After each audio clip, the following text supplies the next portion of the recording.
If you were a kid in the 1990s like me, then you could probably attest to this fact. It was a good year for pop culture. We had a lot going on in the 90s. The O.J. Simpson trial, the Bill Clinton-Monica Lewinsky scandal, and the demolition of the Berlin Wall. But if you were a little tyke during this time, like myself, you didn't care about any of that. You cared about one thing, and only one thing. Cartoons. Yes, cartoons! Those wonderful, brilliant, crazy, marvelous, great big, beautiful Saturday morning cartoons! You know the ones I mean. Batman, Darkwing Duck, Dexter's Laboratory, Ren and Stimpy! It didn't matter if it was good or bad, what network they aired on, what time it came on, the quality, the quantity. Heck, it didn't even matter if it was made in America or not.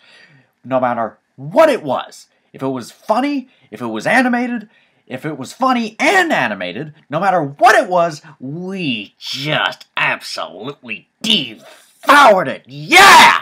Good stuff! Now, I'm just making a generalization that will probably make me look like an idiot, but if you were like most kids during this era, you most likely grew up with the aforementioned essential, quote-unquote, programs. But if you were like me, and really didn't care about the quality of the programs, you most likely grew up watching anything and everything. Yes, I was that one kid who watched Sailor Moon, much to the ridicule of my peers.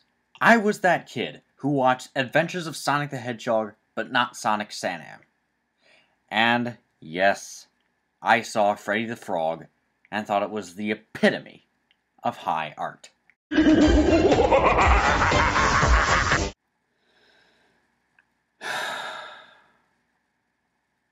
I still can't figure out what I saw in that movie. That's not to say I didn't watch any good cartoons, certainly not. In fact, I'm here to talk about one that, in my opinion, is oft overlooked. Reboot! No, not that one. Well, I might talk about that at a later time, but no. Today, I'm talking about The Adventures of Tintin.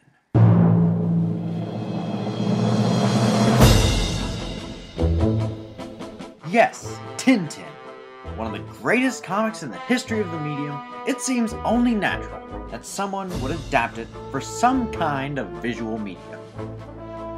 Now, I have not read the comics, so I will not be talking about them, but I will be talking about the animated series, and maybe even the movie.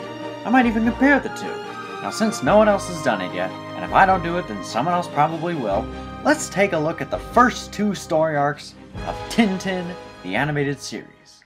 We begin the first episode with a sailor-looking chap and an Asian, bespectacled fellow meeting at night, presumably to exchange information. Did you get it? I can't. They'll kill me. If they find out about us, they'll kill you whether you tell me or not. Of course! What could possibly go wrong? Well, everything, actually. The sailor chap gets thrown into the sea and drowns. Whoa. A little more than 2.5 minutes into the first episode and already someone's been murdered. Gosh, this is heavy. There's that word again, heavy. Why are things so heavy in the future? Is there a problem with the Earth's gravitational pull? Good stuff. Next morning, we are introduced to the intrepid reporter Tintin and his trusty dog Snowy.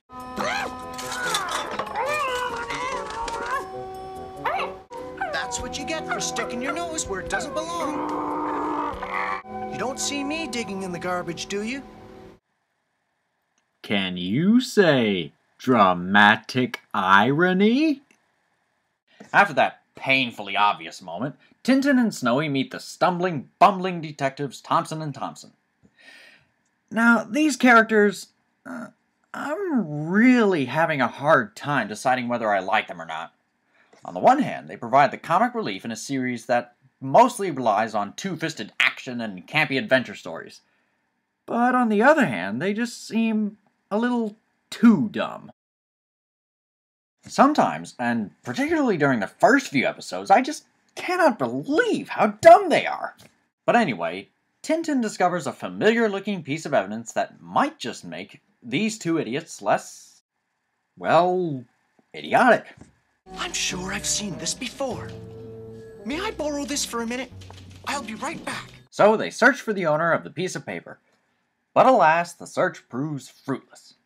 Until Tintin takes the slip of paper home and discovers the words, Caribou Jan? more about that in a minute. Meanwhile, the Asian fellow from before gets kidnapped, but not before an epic fight scene. Well, as epic as a children's television series can get away with, anyway.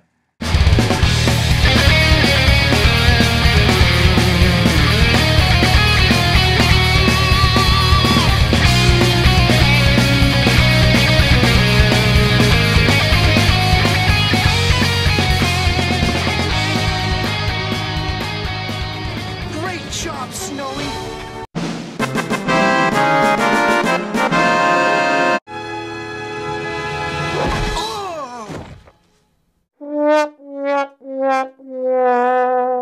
Well, after he comes round, Tintin soon discovers that Caribou Jan is the name of a cargo ship that the drowned man, Herbert Dawes, used to work on. Tintin goes to the docks where the ship is, and... Yeah, his name's Tintin. He's a reporter. Well, we don't want any reporters sniffing around here, do we?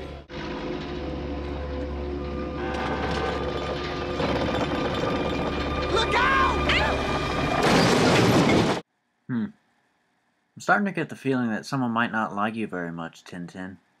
So, Tintin and 1/4 of the Keystone Cops climb aboard the ship and find... nothing! That is, Thompson and Thompson find nothing.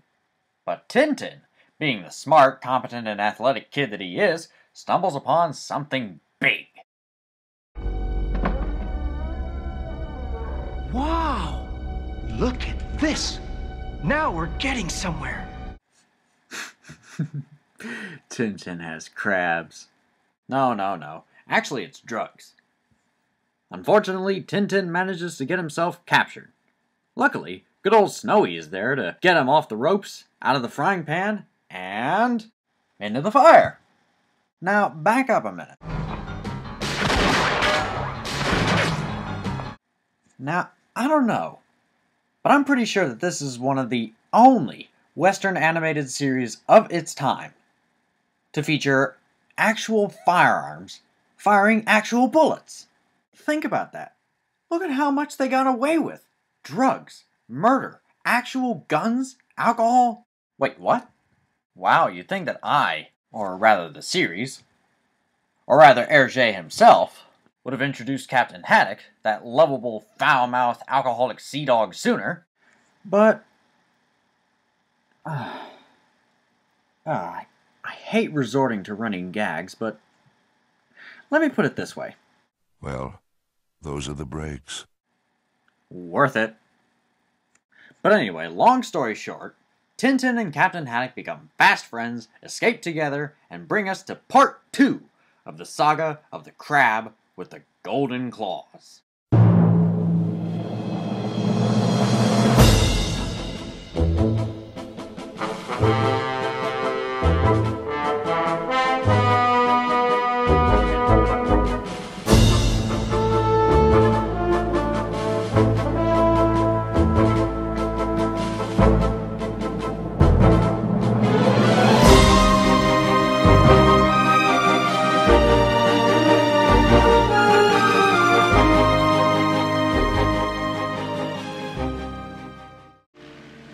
A seaplane. We're saved. I told you not to worry. Ahoy! Over here! He's coming in pretty fast. Not fast enough for me!